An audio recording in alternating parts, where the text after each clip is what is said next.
Good evening, sir.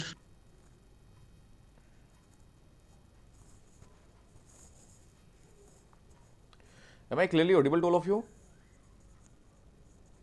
Yes, sir. Okay. So let us start a class. What was discussed in the last class, please? Anyone?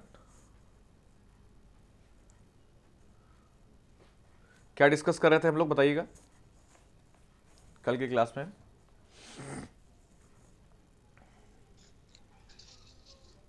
Interrelation of jurisprudence with other social science. ये heading में आपने लिखवा छोड़वा दी थी sir कल. हाँ जी. So we तो had discussed to whether jurisprudence is a science or not. इसके आगे हमने शायद बात की थी साइंस के बाद. हमने बात की थी कि inter relationship of jury students with the other social sciences. यहाँ पर एक चीज़ जो हम देखेंगे कि ज्यूरिस्प्रूडेंस को हमने कहा था कि आइसोलेशन में नहीं पढ़ सकते हैं, इसका कुछ रिलेवेंस है. और रिलेवेंस जो है वो क्या है कि it is a part of history, social science, ethics, philosophy of life.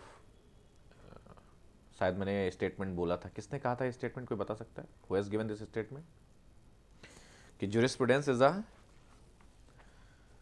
हाँ जी बताइए, is a part of history. Redcliffe. हाँ जी, रेडक्लिफ, निकिता, करेक्ट. तो ये जो बात है कि आइसोलेशन में नहीं है कि एक अलग सब्जेक्ट है, बस इसको जूरिस्प्रूडेंस नाम का कुछ सब्जेक्ट है या कोई इसका सब्जेक्ट मैटर है, ऐसा नहीं है. कि it is jurisprudence a part of history, part of economics and sociology, part of ethics and a philosophy of life, जैसा कि रेडक्लिफ ने बताया. इसके साथ ही जस्टिस पीबी मुखर्जी ने इसको बताया था, note down please. According to justice PB Mukherjee, jurisprudence is both an intellectual and study of man in society. Jurisprudence is both an intellectual and study of man in society, full stop. एक बार note कर लीजिए तो अच्छा रहेगा कि jurisprudence is both an intellectual and study of man in society. Sorry, एक बार please, क्या लिखा आपने, एक बार बताइएगा हमें. Jurisprudence is both an intellectual and intellectual and abstraction, idealistic abstraction, as well as behavioral study of man in society. ये पूरा line आप नोट कर लीजिए एक बार.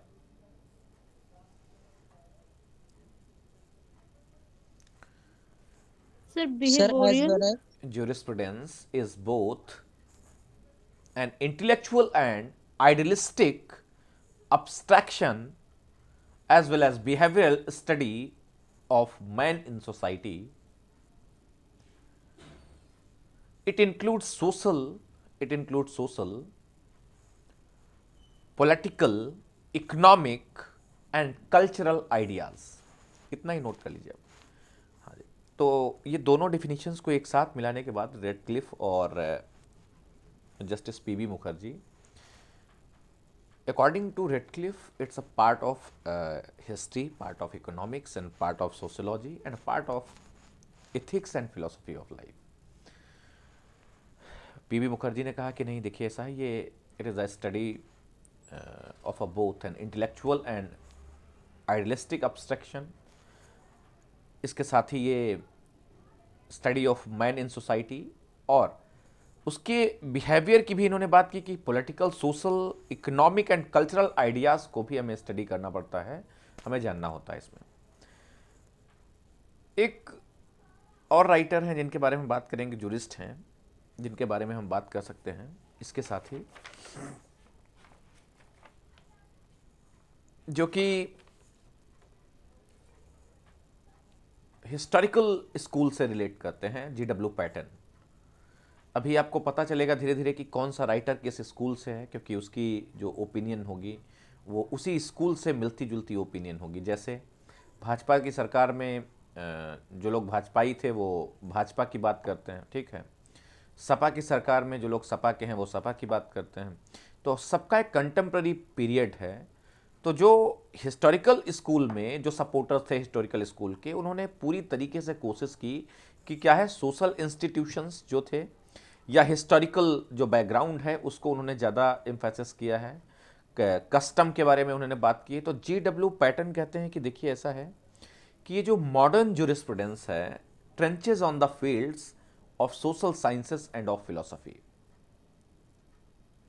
कहा कि ये देखिए ऐसा है, ये जो ज्यूरिस्प्रूडेंस है ये हिस्टोरिकल फैक्ट्स के ऊपर बेस्ड है, और मॉडर्न ज्यूरिस्प्रूडेंस का संबंध जो है वो सोशल साइंस एंड फिलोसफी से इसका संबंध है।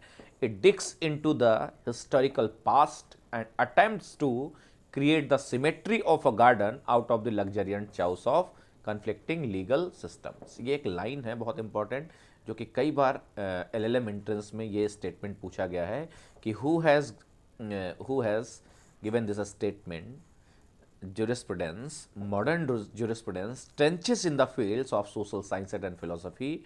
It digs into the historical past and attempts to create symmetry of a garden out of luxuriant chaos. तो हमने इसको जो याद किया था एक तरीका था, तो आप एक बार इस स्टेटमेंट को नोट कर लेंगे। According to GW Paton, modern jurisprudence trenches on the field trenches on the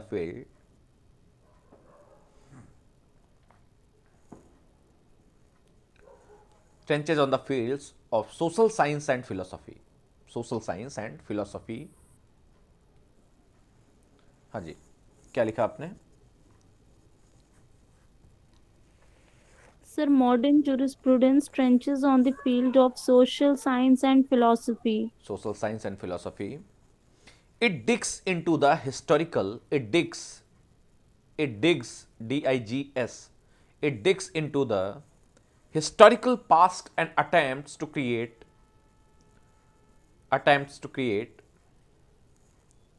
the symmetry of garden out of the luxuriant chaos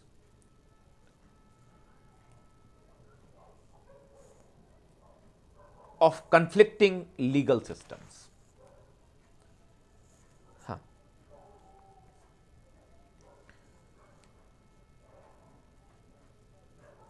इसका मतलब समझ में आया आप लोगों को कुछ? ये बस खाली स्टेटमेंट ही सुन लिया आप लोगों ने, कुछ समझ पाया आप लोग क्या कह रहे हैं? ये निकिता क्या कह रहे हैं? Yes, sir. GW पैटर्न क्या कहना चाहते हैं कि ज्यूरिस्प्रूडेंस के बारे में इसका इंटरडिसिप्लिनरी अप्रोच क्या है, ये कैसे, इसको क्या समझ रहे हैं स्टेटमेंट से आप? इसका मतलब क्या है? What he want to convey, क्या कन्वे करना चाहते हैं GW पैटर्न ज्यूरिस्प्रूडेंस को लेकर के? जो मॉडर्न ज्यूरिस्प्रूडेंस है ये, इसका क्या इंटर रिलेशन है अदर सोशल साइंसेस से?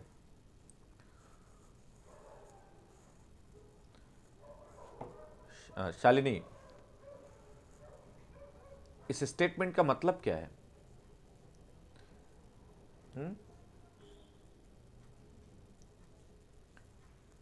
GW पैटर्न, हाँ जी हाँ जी हाँ जी, बताइए बताइए। जैसे मे भी शायद कि जो मॉडर्न फिलोसफी है वो हेल्प ले सकती है हिस्टोरिकल या पास्ट एक्सपीरियंसेस से, जो मे भी अगर कन्फ्लिक्ट हो रहा हो कोई भी लॉ या इलीगल, मे भी शायद। इसको एक बार फिर से स्टेटमेंट पे फोकस करेंगे। देखिए पता क्या है, आप लोग भूल जाएंगे स्टेटमेंट किसने दिया है। ये सबसे इम्पॉर्टेंट इस पूरे चैप्टर में यही है कि ये स्टेटमेंट किसका है, ये जानना ज़्यादा ज़रूरी है।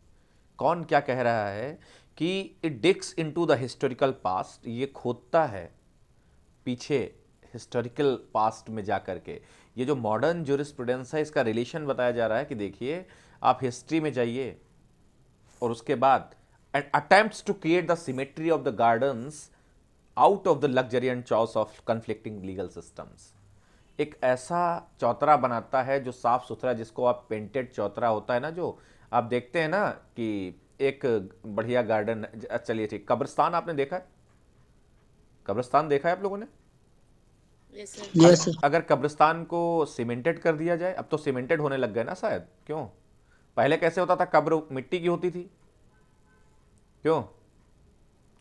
पहले मिट्टी की कब्र होती थी ना, सब मिट्टी के होते थे, जी सर। सब बना यस रहता सर, था। Yes sir. लेकिन अब थोड़ा सा क्या है, रंगा चुना हो जाता है, बहुत ज्यादा लग्जरियंट चाउस। तो ये कह रहा है कि देखिए, ये जो GW पैटर्न कह रहे कि मॉडर्न जूरिस्प्रूडेंस सिर्फ वैसा ही है कि वो ऊपर के लग्जरियंट जो चीजें हैं उनको तोड़ फोड़ दो तो आपको निकलेगा उसमें अंदर वही सब। Are you getting my point? क्या है कि वो सीमेंट अगर तोड़ फोड़ दोगे तुम, तो ऐसा नहीं कि वो कुछ नया निकाल देंगे उसके अंदर से, वही निकलेगा जो था, बस खाली ढका हका है, इधर उधर से थोड़ा सा चौतरा वो टाइल्स लगा दिए, ये कर दिया वो कर दिया। ठीक, कन्फ्लिक्टिंग जो भी चीजें हैं ये ऊपरी हैं, अंदरूनी सब वही हिस्टोरिकल पास्ट है, इसका रिलेशन है उसके साथ। Is it clear? Yes sir. हाँ जी। इसके साथ ही एक और हैं जुरिस्ट जिन्होंने इंटर रिलेशन बताया है इसका सोसाइटी से। तो इन्होंने कहा कि देखिएगा, ये जुरिस्प्रूडेंस का संबंध सोसाइटी से है और सोसाइटी में इंडिविजुअल्स रहते हैं जो कि इंटीग्रल पार्ट है। तो इसको कभी ये नहीं कह सकते कि नहीं, jurisprudence does not have relationship between the society, and jurisprudence does not have relation with society. And society क्या है? It is a individual is the integral part of society, so there is a relation between the jurisprudence, society and individual. Is that clear? There is one person, Virgil Candidly, इनका नाम याद रखिएगा, थोड़ा सा ये याद ऐसे ही रहेगा क्योंकि एक अकेला ही 2-3 स्टेटमेंट मिलेंगे, इनके ज़्यादा है नहीं। वर्जल, WURJDL CANDIDLY,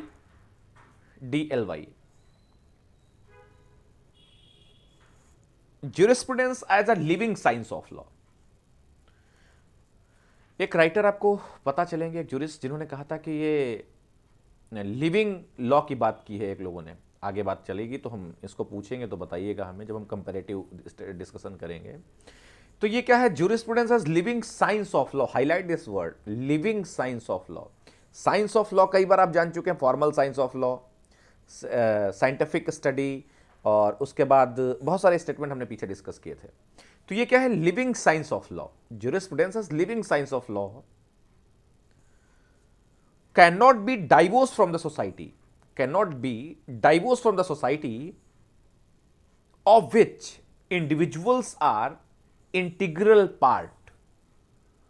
तो क्या इंटररिलेशन समझ में आया आपको कि ज्यूरिस्प्रूडेंस का सोसाइटी से संबंध है, सोसाइटी में इंडिविजुअल्स हैं जो कि इंटीग्रल पार्ट हैं सोसाइटी के, इनके बिना सोसाइटी पूरी नहीं होती है, इसलिए इनका ज्यूरिस्प्रूडेंस का रिलेशन है सोसाइटी के साथ। किसने कहा ये? Jurisprudence is as a living science of law cannot be divorced from the society of which individuals are integral part। Is it clear, Devendu? हाँ जी। बाकी के लोगों को अगर कोई डाउट है तो आप लोग पूछ सकते हैं। यस सर, क्लियर है। अगर कोई डाउट है तो पूछ सकते हैं आप लोग। आपको ये हो पा रहा है, डिस्टिंग्विश हो पा रहे हैं कि नहीं हो पा रहे हैं, ये वर्जिल कैंडिडली और GM पैटर्न? क्यों? JW pattern? हाँ जी। इसके साथ ही Yes, sir. हाँ जी, हाँ जी,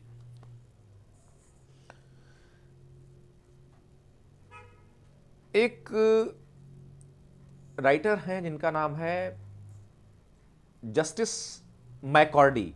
जस्टिस मैकॉर्डी, इनको नोट कर लीजिए पहले। Justice McCordie, MC Mac capital में लिखना, and Cordie CORDIE, justice McCordie. इन्होंने कहा कि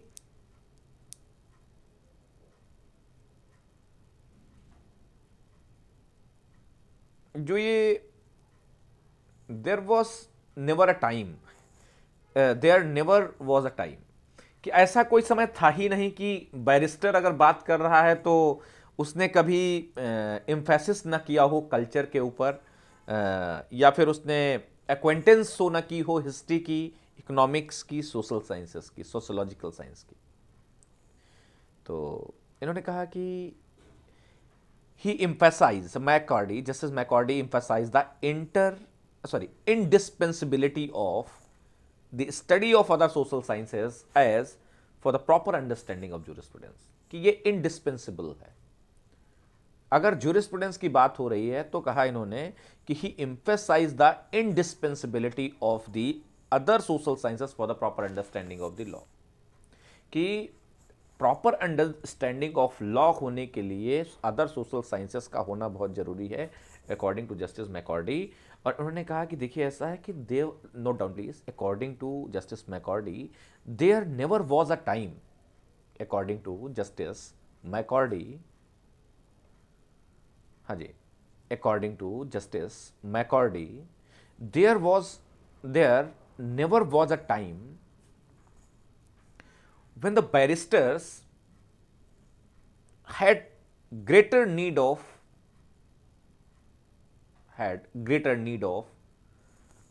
wide culture and of a full acquaintance with history, with economics and with sociological science,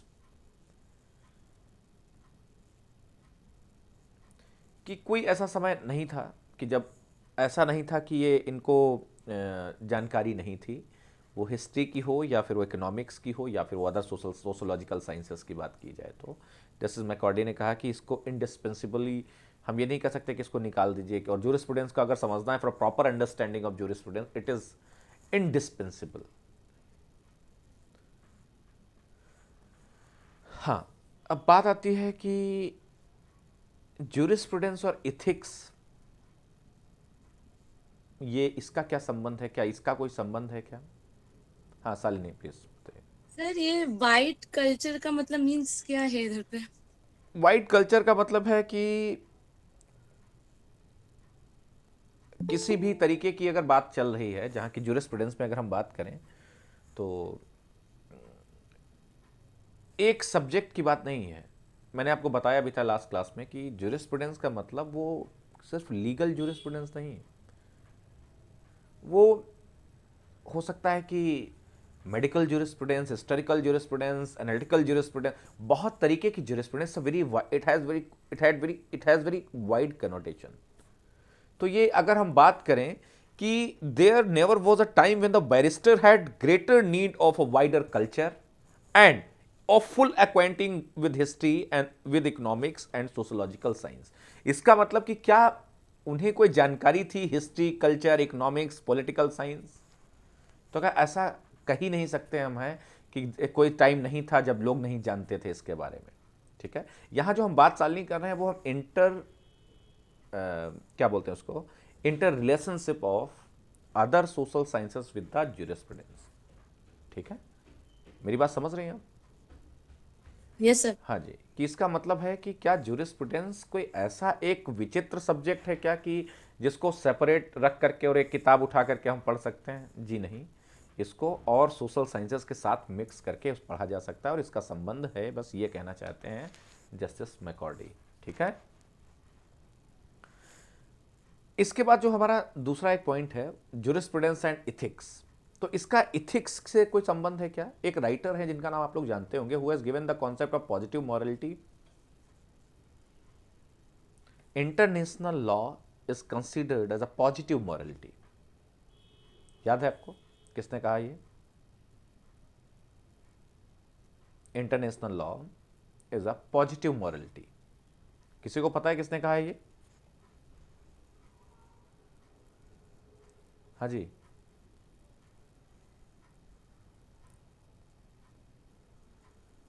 Priyanka, किसने कहा है कि international law is a positive morality? अरे कौन कह सकता है इसको, ये बताइए आप लोग। एक ऑस्टिन ऐसा आदमी है जो पॉजिटिव लॉ की बात करता है। क्यों, किसकी बात करता है?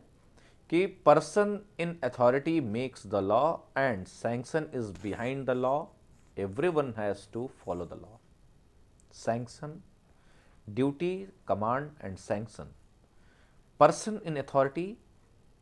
Austin was propounder of English jurisprudence. He originated the positive law.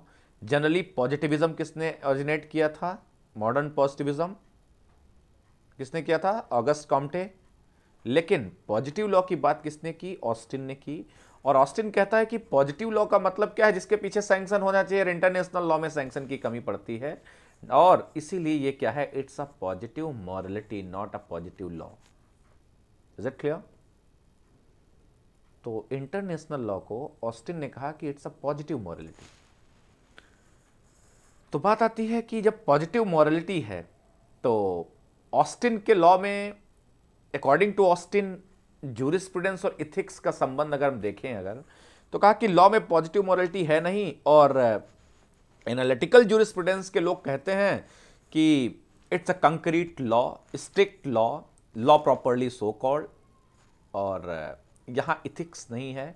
और हार्ट एंड फुलर की सिर्फ डिबेट मिलती है जिसमें इनर मॉरलिटी की, लॉ एंड मॉरलिटी की डिबेट देखने को मिलती है, that is known as law. किसकी डिबेट है ये? Hart and Fuller. Hart and Fuller, Hart is successor of, किसका सक्सेसर है ये? ऑस्टिन का, क्योंकि एनालिटिकल स्कूल से हार्ट भी है। तो अब बात आती है कि ये जो ज्यूरिस्प्रूडेंस है इसका इथिक्स के साथ कोई संबंध है? तो jurisprudence is concern with positive morality since law it considers as an instrument to regulate the human conduct. Jurisprudence में मॉरलिटी है, ज्यूरिस्प्रूडेंस में इथिक्स है, और जो लॉ है it is just a means to regulate the human conduct in the society. Ethical jurisprudence. Salini, please remove your hand. Ethical jurisprudence, which seeks to lay down the standards of ideals for human conduct in terms of law for the maintenance of public conscience. जो ethical jurisprudence है वो एक रास्ता बताती है कि देखिए ऐसा है, आपको इस तरीके से चल रहा है, दीज आर सब कोड ऑफ कंडक्ट, इस तरीके से आपको चलना है, और इस तरीके से आपको एक वे है, इस वे को आपको फॉलो करना है, और ये कुछ मिनिमम मॉरलिटी है जिसको आपको फॉलो करते रहना है। तो इथिकल ज्यूरिस्प्रूडेंस सुनने में आपको आता होगा, क्यों? जो कि इथिकल ज्यूरिस्प्रूडेंस को हम फिलोसॉफिकल ज्यूरिस्प्रूडेंस भी कहते हैं, क्यों? मैंने आपको बताया शायद, इथिकल ज्यूरिस्प्रूडेंस और फिलोसॉफिकल ज्यूरिस्प्रूडेंस, तो ये भी एक स्कूल है, इथिकल स्कूल और फिलोसॉफिकल स्कूल। तो jurisprudence has also relationship with the ethical jurisprudence and ethics. अब बात आती है कि G.W. पैटर्न जिनकी हम बात कर रहे थे कि उन्होंने कहा कि सोसाइटी से इसका रिलेशन है, चलिए ये तो बात अलग की है, लेकिन दो राइटर ऐसे और हैं जूरिस्ट, एक जेरोम हॉल और दूसरा है लॉर्ड डेनिस लॉयड। इन दो लोगों के बारे में हमें ज़्यादा जानना है क्योंकि डायरेक्ट क्वेश्चन आते हैं यहाँ से। एक है जो कि supporter of synthetic jurisprudence in USA, और दूसरे हैं जिन्होंने सपोर्ट किया है सिंथेटिक ज्यूरिस्प्रूडेंस को। याद है आपको, मैंने इंटरप्रिटेटिव ज्यूरिस्प्रूडेंस की बात की थी, किसी को याद है अभी कल की क्लास? हाँ जी, who has propounded the interpretative jurisprudence? Ronald Dworkin. Ronald Dworkin. क्या है इंटरप्रिटेटिव ज्यूरिस्प्रूडेंस? कोई बता सकता है मुझे? छोटा सा ब्रीफ कर सकता है कोई? सर समय के साथ बदलना चाहिए। समय के साथ बदलना चाहिए, लचीलापन। इंटरप्रिटेटिव ज्यूरिस्प्रूडेंस, ठीक है, समय के साथ बदलना चाहिए। तो रोनाल्ड डॉर्किन ने कहा कि इंटरप्रिटेटिव ज्यूरिस्प्रूडेंस के मुताबिक आर्टिकल 21 को हम एग्जांपल ले सकते हैं कि जैसा देश वैसा भेष सर। वैसा भेष, जैसा देश वैसा भेष। ऐसा नहीं है कि मतलब आर्टिकल 21 में लिख दिया गया है कि नहीं नहीं, ये जो है ये एक लाइन में लिखा हुआ है कि there shall be no discrimination, क्या सॉरी क्या नाम है उसका, आर्टिकल 21 में क्या दिया गया है?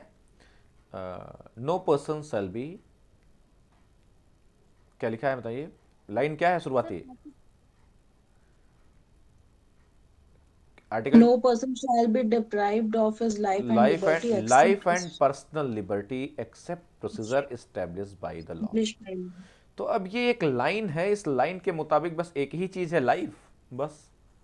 तो life is very broad term, and I think anything which is affecting the human life is related to the life, and it can be protected by the state, and interpretative jurisprudence can support to the life of a person.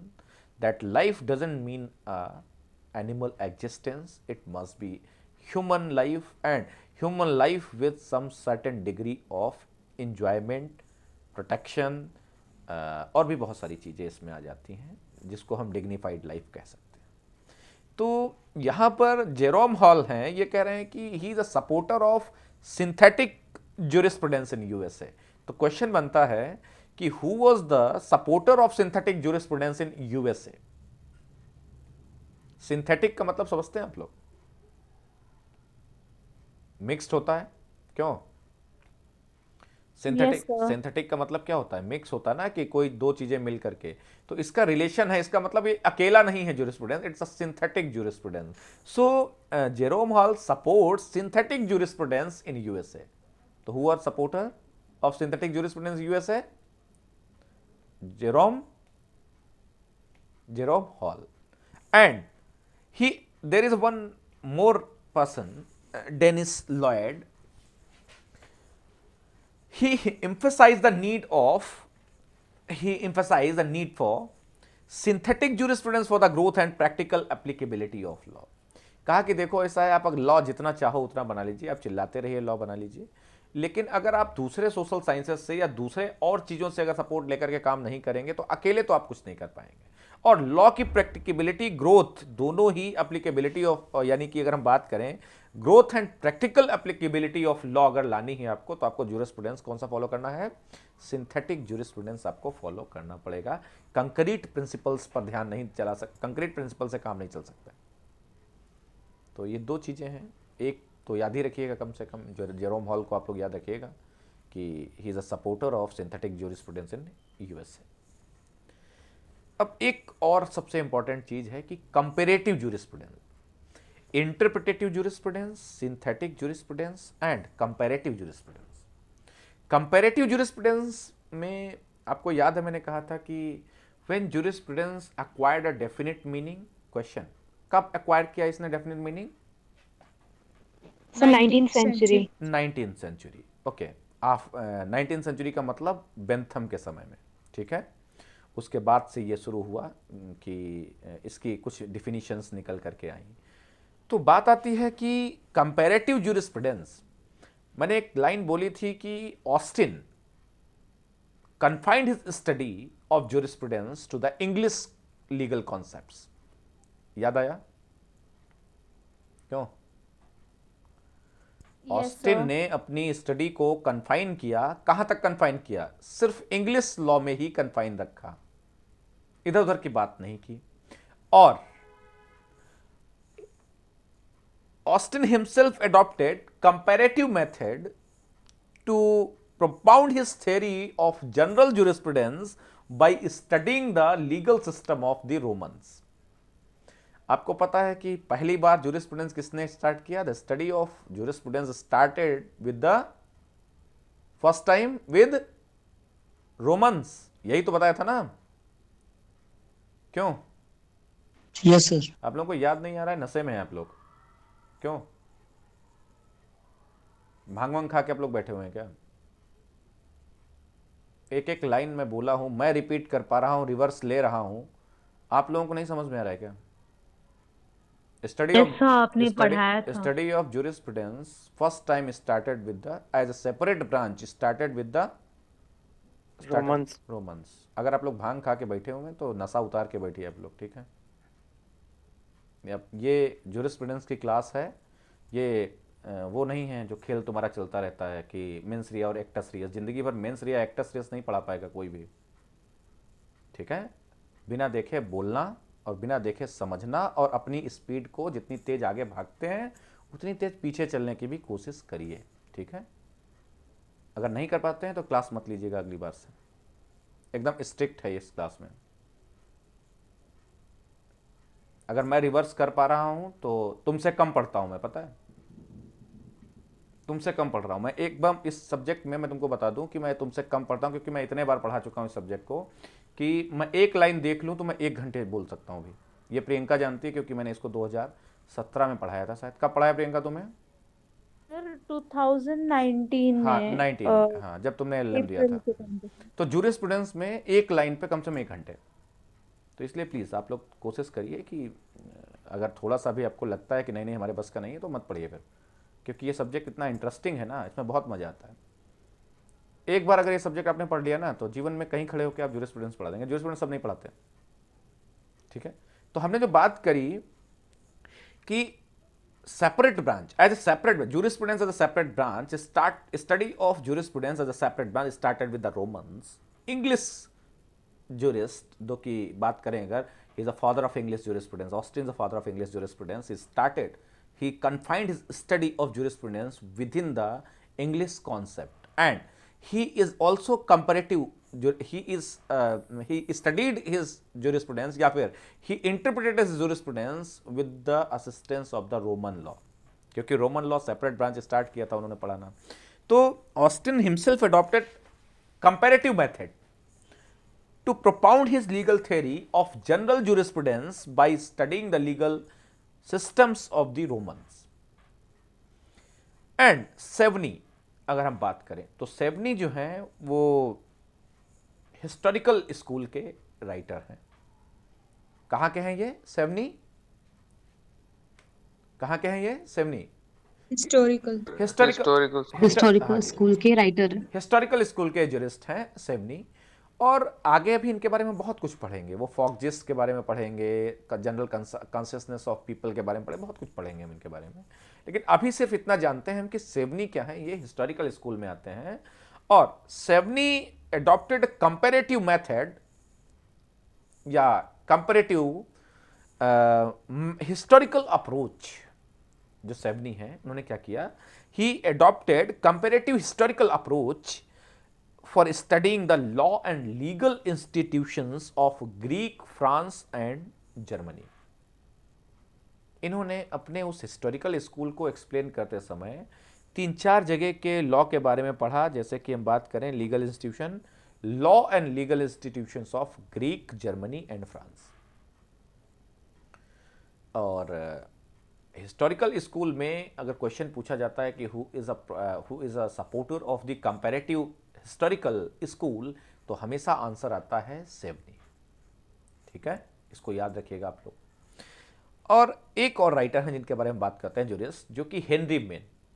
तो Henry main आपको याद है कि कई सारे code Henry main ने बनाए हैं, शायद कॉन्ट्रैक्ट भी हेनरी मेन ने ही बनाया था। क्यों? Contract, Indian contract act draft हुआ है जो, क्यों? याद आ रहा है आप लोगों को? बताइए। Yes sir, आपने पढ़ाया। हेनरी मेन, याद आ रहा होगा आपको कॉन्ट्रैक्ट में कि ये जो ड्राफ्ट है ये हेनरी मेन ने ही ड्राफ्ट किया था। और हेनरी मेन है जो ये, no doubt please sir, Henry Maine made an intensive comparative study of, Henry Maine made an intensive comparative study of ancient Indian law before formulating laws for British India. और इनकी किताबें हैं बहुत important Henry main की, शायद ancient law, हाँ 2-3 किताबें हैं, चलो हम आगे बताएंगे थोड़ा सा। और लीगल इंस्टीट्यूशन, एंशिएंट लॉ, ऐसे करके कुछ किताबें हैं, इसमें दिमाग में नहीं आ रही मेरे। एंशिएंट लॉ, हाँ द एंशिएंट लॉ। और भी हैं 2 और हैं, 2 किताबें, 3 किताबें इनकी एक साथ देखी जाती हैं, एंशिएंट लॉ और उसके साथ ही कम्युनिटी, ऐसे चलिए बताएंगे हम, अभी तो आगे काम आएंगे सब। तो ये कंपैरेटिव ज्यूरिस्प्रूडेंस के बारे में अब आप अगर बात करें तो ऑस्टिन हैं जिन्होंने कंपैरेटिव ज्यूरिस्प्रूडेंस की बात करी और रोमन लॉ से उन्होंने जनरल ज्यूरिस्प्रूडेंस को कंपेयर किया। उसके बाद अगर हम बात करें हिस्टोरिकल स्कूल में, तो हिस्टोरिकल स्कूल में आपको एक ज्यूरिस्ट मिले जो कि इनका नाम है Savigny. He adopted comparative historical method, comparative historical approach, and he taken assistance from the legal law and legal institution of the Greek, France and Germany and Henry Maine, जिन्होंने ब्रिटिश इंडिया के लिए law बनाते समय he has also taken assistance of intensive comparative study of ancient Indian law, क्योंकि ancient Indian law के support ना लेते अगर, तो ये ब्रिटिश इंडिया के जो लॉ थे ये अभी तक इंडिया में चल नहीं पाते। क्यों प्रियंका? जब यहाँ की कंडीशन देखी गई कि यहाँ पर कंपलसरी होना चाहिए कि नहीं होना चाहिए रजिस्ट्रेशन पार्टनरशिप का, क्यों, तो क्या कहा गया? क्या कहा गया है कि इंडिया में रजिस्ट्रेशन मत करिए पार्टनरशिप का कंपलसरी, क्योंकि यहां लोग पार्टनरशिप 2-2 रुपए वाली करते हैं। क्यों Divyendu?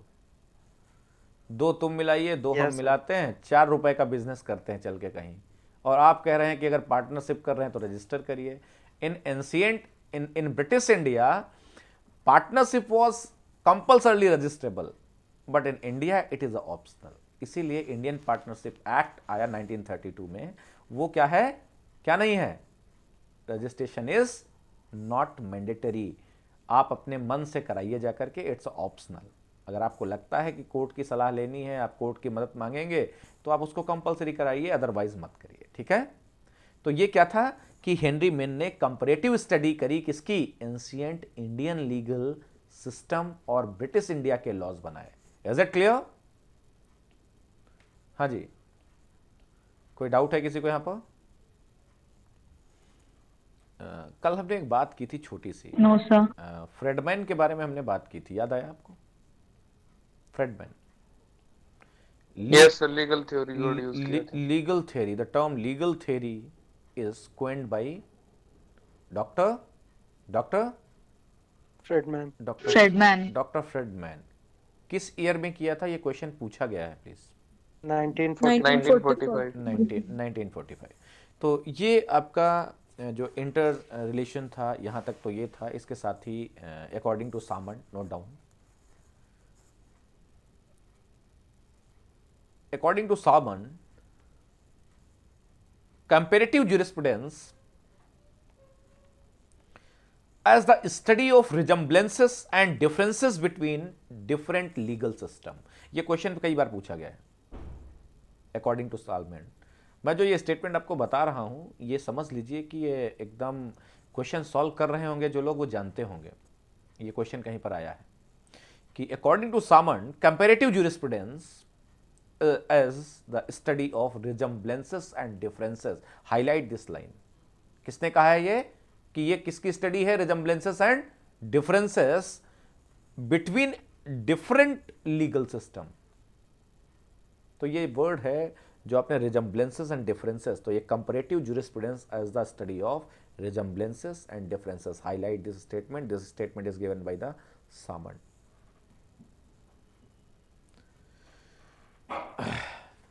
Resemblances and differences between resemblances and differences between different legal system, okay।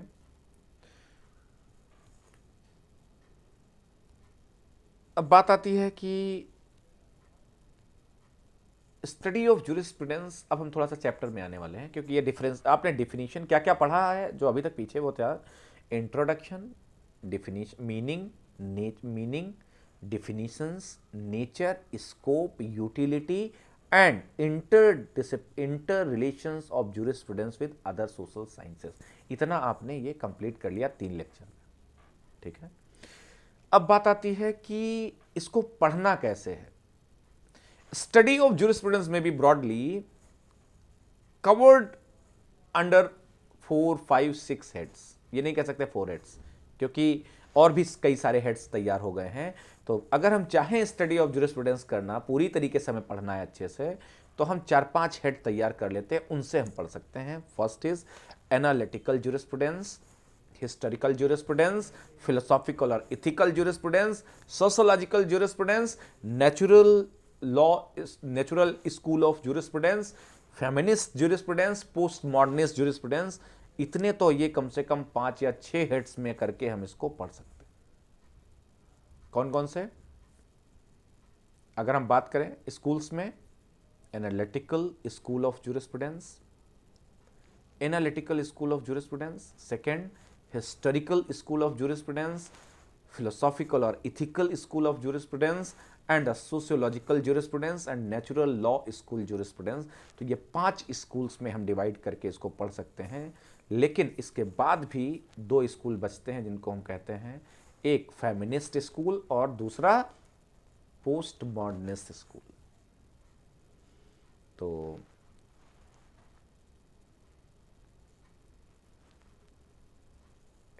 Analytical jurisprudence के बारे में हम शुरू करते हैं थोड़ा सा।